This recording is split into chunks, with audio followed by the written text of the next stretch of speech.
This khutbah, I did not expect to speak to a large group of children, actually. So I'm giving this khutbah off the cuff, but I want to start with something very important for all of you. I noticed that a lot of the teachers have to keep saying shh every few seconds. You guys know that when the prayer begins, when salah begins, then none of you are having a conversation. And if you did, that would be a really serious problem, right? The Friday khutbah, the moment the adhan is done and the khatib starts speaking, even if it's the most boring speech you've ever heard in your entire life, it's actually considered a part of the prayer. It's considered a part of the prayer. So if you guys are talking about anything in that time, or communicating, texting, whispering, whatever, you're doing that in the middle of prayer. So it's just, and it's not something offensive to the khatib, or offensive to your teachers, or offensive to each other, or disturbing somebody else. It's actually an offense against Allah.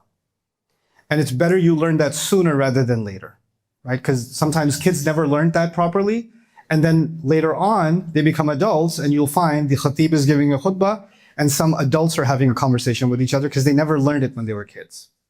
The other thing I notice here is a lot of you are older and many of you are younger. And the ones that are older among you, you need to recognize something. Whether you know the younger kids in the room or not, they look up to you. They copy your behavior. And what's interesting to me, I saw, because I was giving the khutbah in Arabic and I know most of you weren't paying attention, but I was paying attention to you. I was spying on you.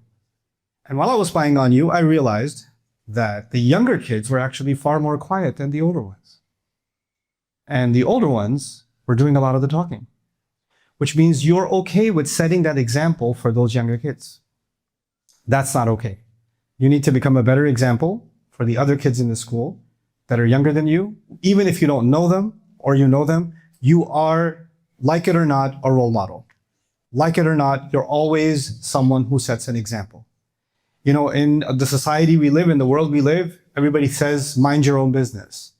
That's my life, I do whatever I want. Doesn't matter. Leave me alone. I'm free to make whatever choice I make. What's it to you? Why does anybody care? I don't care. That's the kind of attitude that's taught over and over again. But actually, everything you do affects someone else. Even things you do just for yourself affects someone else. Everything you do, the Quran describes, leaves a trail behind you. And people see a trail, like if you're in the woods and you don't know where to go and you see that there's a less grass in one patch, which means somebody walked that part already, so you're gonna go that way. And then more people go that way and the grass starts disappearing and that becomes a trail. And then the next time somebody comes along, they don't even think about going in any other direction, they follow the trail. They just go in that same trail. But the first person who walked that trail, that made a little bit of a roadway, became an example for everybody else, right? So that's an important reminder for myself and for all of you. And I wish all the best to all of you. And well, I used to be in charge of a campus where I taught, you know, I used to give khutbah and there were lots of kids in the khutbah, there were adults in the khutbah. And usually what I would do is I would make sure that the kids were not sitting together in the beginning. Because when they sit together, you know what happens. And then when the khatib is speaking, the khatib is thinking, are they talking about me? Is that what they're doing? Because they're pointing and laughing and they're whispering like those two guys are whispering right now, like those two, yeah, like them, yeah. Yeah, no, it's okay, don't be embarrassed. Hey, you're gonna do it, you're gonna get called out, so, right? So when that happens, I realized that's also not the best way to go. So I allowed them to sit together. But the only thing I did then is I made a policy. If you would like to speak during the khutbah, I'd like to stop the khutbah, bring the mic over to you, and then have you continue your conversation in front of everyone. And all of a sudden, in the entire community, our kids were the most behaved. Because nobody wanted to become a celebrity over that kind of behavior.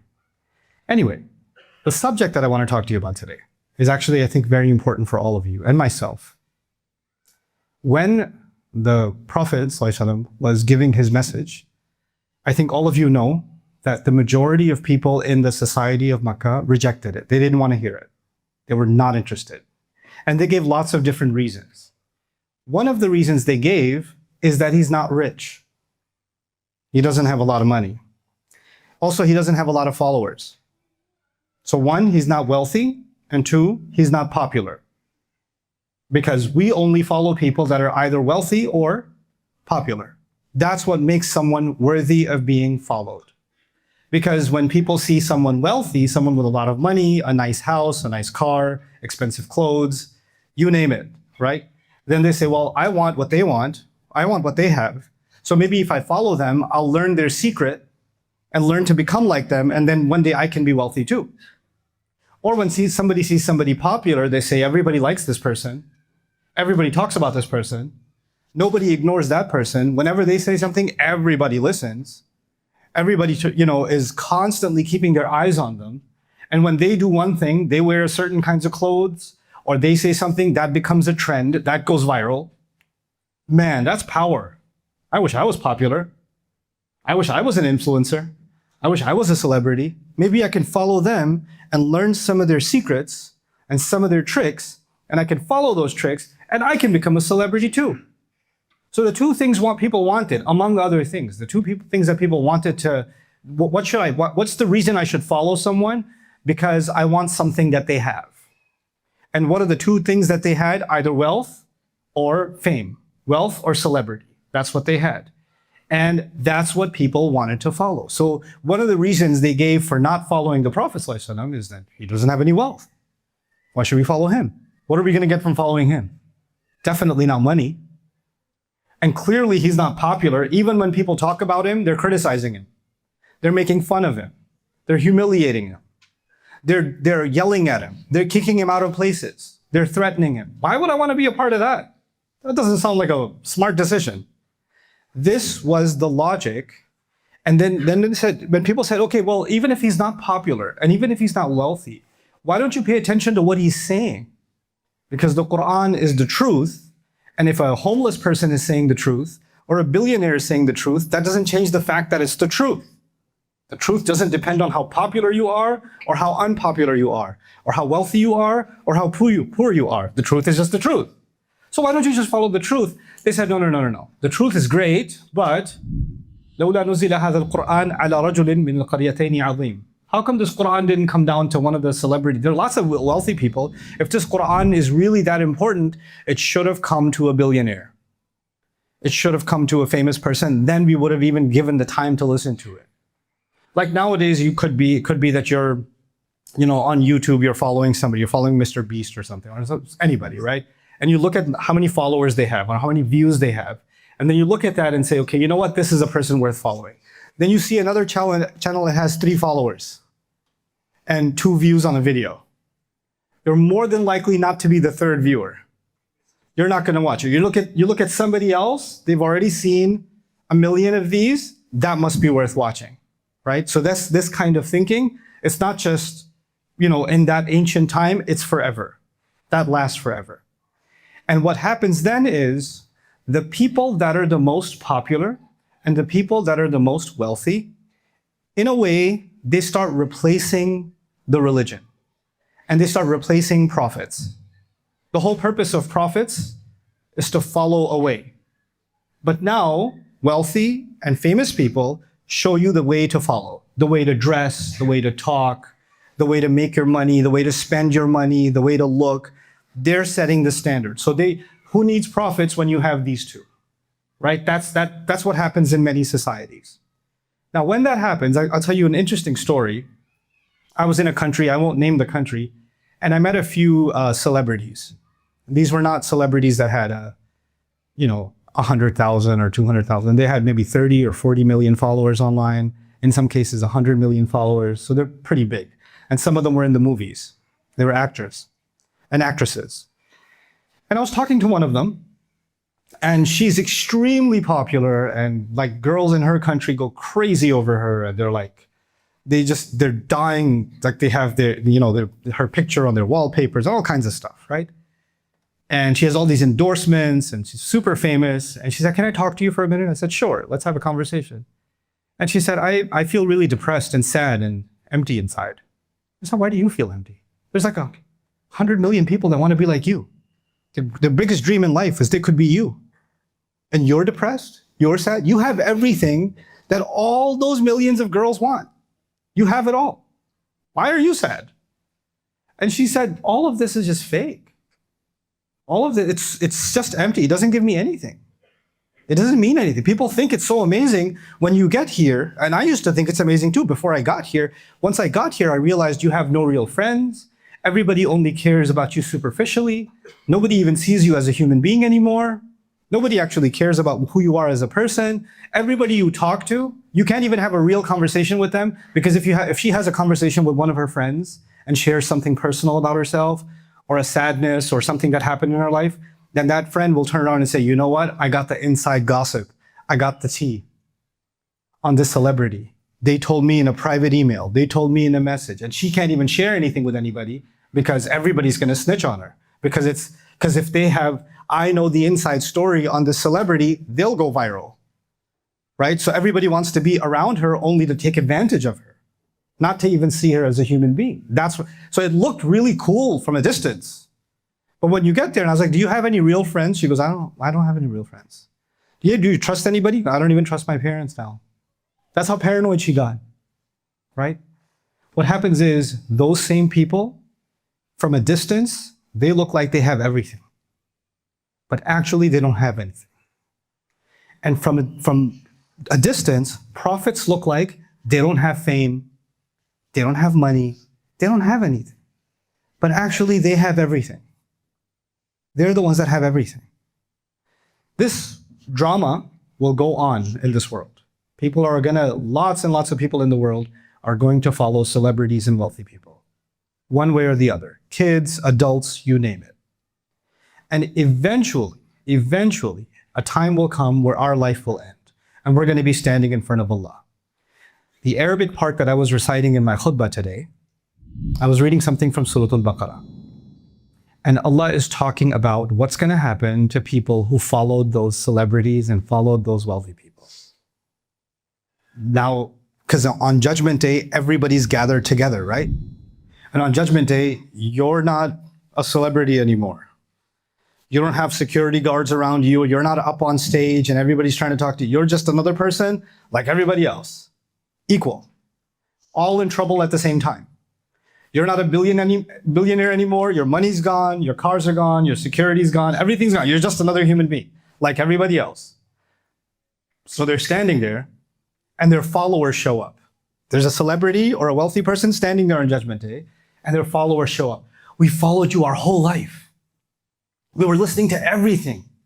Every video release, every podcast, every TikTok release, every tweet, every post, everything. I followed every bit of what you said. I'm your biggest fan. Can you help? Because I dressed the way I dressed because of you. I talked the way I talked because of you. I memorized all your songs. I did this, I dressed like you. I talked like you. I acted like you. I bought all your, subscriptions, etc., etc. إِذْ تَبَرَّأَ الَّذِينَ اتُّبِعُوا مِنَ الَّذِينَ اتَّبَعُوا. The people that used to be followed, those same wealthy people and those celebrities, they are going to make an announcement on that day, on Judgment Day. Judgment Day is also called Yawmul Haqq, the day of reality. Remember that. The day of what? Reality. You know what that means? Right now, you think something is reality, but you'll know what it really is on Judgment Day. Right now, they look like they have everything. Right now, they look like they're worthy of being followed. Watch what happens on Judgment Day, on the day of reality. All their followers show up and say, hey, can you help us? We're with you, right? We're with you. إِذْ تَبَرَّأَ الَّذِينَ اتُّبِعُوا. When those who used to be followed are going to say, we have nothing, مِنَ الَّذِينَ اتَّبَعُوا, from those who followed them, all their followers, they're going to say, we have nothing to do with these people. I don't even know who these people are. I don't care about them. I hate them. Please get me away from these people. Those same celebrities. And when they used to be in this world, they used to be, hey guys, hit like and subscribe. Love you guys. Wouldn't be here without you. I love my fans, etc., etc. Right? I'm looking out for you. All the show of love and loyalty to make you feel like, and then they'd make songs and videos and music and things like that. And all their fans would say, I feel like I can relate to what you're saying. It's like you're talking about me. Yeah, I know. Love you guys. Kisses. And on Judgment Day, I have nothing to do with these people. I don't know who they are. إِذْ تَبَرَّأَ الَّذِينَ اتُّبِعُوا مِنَ الَّذِينَ اتَّبَعُوا. In another place in the Quran, similarly, Allah says a person will come in front of Allah on Judgment Day and say, Ya Allah, I want to be saved. I don't want to burn in Jahannam. I don't have any money left. I don't have any influence left. Can I offer my parents? You can take them. I want to be saved. You can take my kids. I want to be saved. You can take my extended family. I want to be saved. That's not enough? Okay, how about you take the rest of the population of planet Earth and put them, وَمَنْ فِي الْأَرْضِ جَمِيعًا. Put everybody on the earth in hell. Just save me, please. That's what they're going to say. That's what they're going to show you who they really care about. You cared so much about them. You gave them your time, your attention. You gave them a part of your brain. You gave them a part of your tongue. You gave them your ears. The most valuable things you have, you gave that to them. And this is what they're giving you. You're just worth fuel for a fire. That's what you're worth to them. وَرَأَوْا الْعَذَابِ وَتَقَطَّعَتْ بِهِمُ الْأَسْبَابِ. And on that day, the followers and their celebrities and their leaders, they're all going to be looking at the punishment because they didn't follow the prophets. They followed each other. That's what they did. And then when they look at the punishment, وَتَقَطَّعَتْ بِهِمُ الْأَسْبَابِ, all of their relationships will be cut. Now, so the first part we saw was the celebrities are going to say, we want nothing to do with the followers. Now the followers are going to speak. وَقَالَ الَّذِينَ اتَّبَعُوا لَوْ أَنَّ لَنَا كَرَّةً. The followers will say, if we had another chance, if we could go back to the world, لَنَتَبَرَّأَ مِنْهُمْ كَمَا تَبَرَّأُوا مِنَّا. We would cut ourselves off from these people. We would say we have nothing to do with them, the same way they're saying we have nothing to do with you now. The way they are saying, I want nothing to do with you people, we would have done exactly the same thing. Ya Allah, just give us another chance. I got it. Now I'm blocking them. Unfollow. No more an addict to their content. I'm all done with it. Right? Allah says, كَذَلِكَ يُرِيهِمُ اللَّهُ أَعْمَالَهُمْ حَسَرَاتٍ عَلَيْهِمْ. That is how Allah will show people their deeds so they can regret and regret and regret over what they used to do. You guys are very, very young, and you're living in a very strange time in the history of the world. You are being flooded with messages about who to follow. You're being flooded like no other generation of children before you in the history of the world. This never happened. You guys are in more danger than any other children in the history of the world, I would argue. So, and Allah decided that you should be born now. If you were born 100 years ago, your biggest problem would have been your best friend has a nicer goat than you do. Right? That was, But that's not the case. You're living in the age of social media. You're living in the age of influencers. You're living in the age of constant messaging. And let me tell you something about that. You guys have heard about gambling before? You can nod if you have. Have you heard about gambling? You know how gambling and alcohol and these things become addictions? They become addictions. When Facebook and Snapchat and Instagram and TikTok, some of these companies that are, Facebook's for old people, I know, but like some of these other social media platforms, when they were building their platforms, they needed to figure out how to keep people hooked, how to keep people swiping, because the longer you stay on the app, the more money they make. So it's not, you think it's free content, but actually your attention makes them money. So it used to be in the old world, they used to get gold out of the ground and diamonds and minerals, and you sell those were the resources. Human attention is actually something that makes money too, from the algorithms and advertising revenue and viewership revenue. This is how they build their revenue. So they're making money off of your attention. So they needed to figure out, how do I keep this 14-year-old, how do I keep this 13, 12-year-old or 16-year-old, how do I keep them on my app? And how do I keep them strolling, and because I need to keep them on here longer. I need to make them addicted. So what they did is they hired the best developers, the best designers of casinos in Las Vegas. Las Vegas is a place that has a lot of gambling casinos where people go because they have a gambling problem, and they have those slot machines. Have you ever seen those slot machines before? They have those slot machines, and those people, you know what they do in those slot machine halls? They pump extra oxygen into those halls so people don't get sleepy. and they give free drinks. You get free Cokes and free caffeinated sodas and coffees and whatever. So people get hyped up and they stay awake, and they'll give you free Red Bulls and stuff. It's because they want people just sitting there and not getting up and keep gambling and keep gambling and keep gambling. And people will lose their house, they'll lose their life savings and all of it. But they designed it, and they even set up cameras so they can watch the eyeballs of the gambler to see if they're dilating or not, to create excitement for them. They'll run all these experiments on those people. Those people that ran those experiments and created those environments, they're the ones that designed social media apps. They were hired to create addiction for you and me. And you're just kids. You're going to easily fall into addiction, easily. So I'm here, in this brief khutbah, I'm just here to give you a reality check. It's very easy to lose sight of what is real when you are constantly flooded with influencers because of their wealth or because of their fame. Maybe they're famous because of their athleticism or because of their beauty or because of their some entertainment that they do, whatever it is that made them famous. Those things will become an addiction for you, and you're not going to be able to get out of it. So it's, in the end, you're the one responsible to step out of that, inshallah ta'ala, and follow something that's actually real. Follow and learn something that's actually valuable. That's going to make you a stronger human being. I pray that Allah Azza wa Jal makes all of you strong human beings, and I pray that the older boys and girls here are able to become the best role models for the younger children that are here. And may Allah Azza wa Jal give your teachers the ability to inspire you, to guide you, and to correct you. And may Allah make you really ready for when these years of this school, where you have to come together for Jum'ah and sit here and pray and all that stuff, this is going to be over. You're going to go to university. Nobody's going to tell you to get together for Jum'ah then. Your professor's not going to be a Muslim. He's going to be an atheist. That's going to happen. They're not going to talk about Allah and His Messenger. They're going to talk against Allah and His Messenger. That's going to happen too. This is the time you have to get ready for that time. You're here to get ready for what's going to happen after.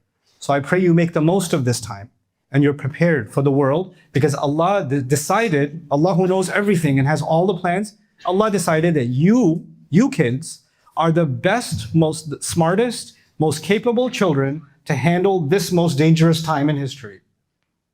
He didn't choose any other children, any other human beings. He chose you for this time because He knows you're the most capable to handle it. So that's Allah's plan for you. So I pray that you're able to live up to that potential that Allah sees in you. Barakallahu li wa lakum fil Qur'an al-Hakim wa nafa'ani wa iyyakum bil ayati wa dhikril hakim.